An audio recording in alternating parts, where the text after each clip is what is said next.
Hello guys, welcome back. Vijay Anthony తెలుగులో ఎలాంటి expectations లేకుండా రిలీజ్ అయిన బిచ్చగాడు సినిమాతో మంచి క్రేజ్ని సంపాదించుకున్నాడు. ఆ సినిమాకి వచ్చిన క్రేజ్తో మన ప్రొడ్యూసర్స్ కూడా విజయ్ యాంథనీ సినిమాలన్నింటినీ తెలుగులో డబ్ చేయడం స్టార్ట్ చేశారు.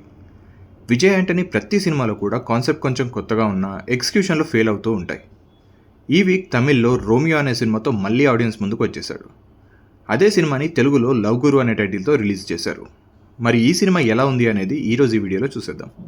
కథ విషయానికి వస్తే తన ఫ్యామిలీకి ఉన్న ఫైనాన్షియల్ ప్రాబ్లమ్స్ క్లియర్ చేయడానికి మలేషియా వెళ్ళి జాబ్ చేస్తుంటాడు అరవింద్. ఫైనాన్షియల్గా సెట్ అయ్యేసరికి తన ఏజ్ 30 దాటేస్తుంది. దాంతో తను ఇన్ని ఇయర్స్ మిస్ అయిపోయిన లవ్ని తను పెళ్లి చేసుకునే అమ్మాయి దగ్గరే పొందాలని వెయిట్ చేస్తున్న టైంలో ఒక అన్ఎక్స్పెక్టెడ్ సిచ్యువేషన్లో లీలా అనే అమ్మాయిని చూసి లవ్లో పడిపోతాడు. ఆ విషయం తన ఇంట్లో వాళ్ళకి చెప్పి పెళ్లి కూడా చేసుకుంటాడు. అయితే పెళ్ళైన కొన్ని రోజులకే లీలా తనకి డివోర్స్ కావాలని అంటుంది. అసలు లీలా డివోర్స్ ఎందుకు అడిగింది, అరవింద్ తను పొందాలనుకున్న లవ్ పొందాడా లేదా, దానికోసం తను ఏమేం చేశాడు అనేది మిగతా కథ. ఇంతకుముందు చెప్పినట్టుగానే విజయ్ యాంథనీ సినిమాల్లో స్టోరీ సింపుల్గానే ఉన్న కాన్సెప్ట్స్ కొంచెం యూనిక్గా అనిపిస్తాయి. ఈ సినిమాలో కూడా ఒక సింపుల్ స్టోరీ లైన్లోనే కొంచెం ఇంట్రెస్టింగ్ ఎలిమెంట్స్ని యాడ్ చేసి ప్రజెంట్ చేసిన విధానం బాగుంది. అయితే ఫస్ట్ హాఫ్లో ఒక 30 minutes వరకు slow narration and regular love సీన్స్తో కొంచెం బోర్ అనిపిస్తుంది. అండ్ కొన్ని సీన్స్ హిందీలో సూపర్ హిట్ అయిన రబ్నే బనాది జోడీ సినిమాను గుర్తు తెచ్చేలా ఉంటాయి.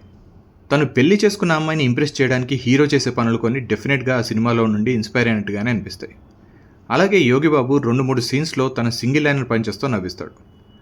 ఇంటర్వెల్ దగ్గర కూడా ఒక ఇంట్రెస్టింగ్ పాయింట్ పెట్టి సెకండ్ హాఫ్ మీద ఇంట్రెస్ట్ క్రియేట్ అయ్యేలా చేశారు.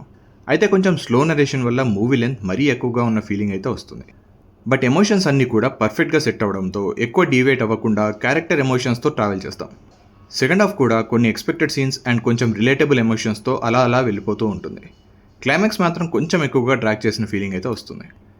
ఇక యాక్టింగ్ విషయానికి వస్తే విజయ్ యాంథనీ కొన్ని సీన్స్ వరకు బాగానే చేసినా కొన్ని సీన్స్లో ఎక్స్ప్రెషన్స్ ఏవీ లేకుండానే ఉండిపోయాడు.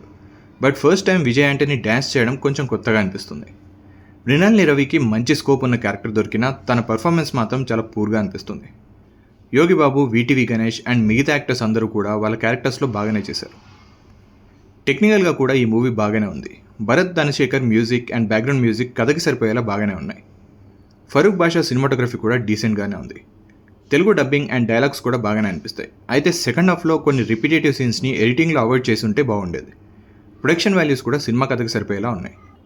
డైరెక్టర్ వినాయక్ వైద్యనాథన్ కొత్తవాడే అయినా తన ఫస్ట్ సినిమాతో బాగానే ఇంప్రెస్ చేశాడు. సెకండ్ హాఫ్ మీద ఇంకొంచెం కాన్సన్ట్రేట్ చేస్తుంటే సినిమా ఇంకా బాగుండేది. ఓవరాల్గా లవ్ గురు ఒక డీసెంట్ రొమాంటిక్ డ్రామా అని చెప్పొచ్చు. ఎలాంటి ఎక్స్పెక్టేషన్స్ లేకుండా సినిమాని చూస్తే ఖచ్చితంగా నచ్చుతుంది.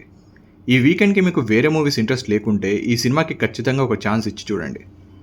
అలాగే ఆల్రెడీ చూసుంటే మీకు ఎలా అనిపించిందో కామెంట్స్లో చెప్పేయండి. అలాగే వీడియోకి లైక్ కొట్టి షేర్ చేసి ఛానల్కి సబ్స్క్రైబ్ చేసుకోవడం మాత్రం మర్చిపోకండి. Thank you.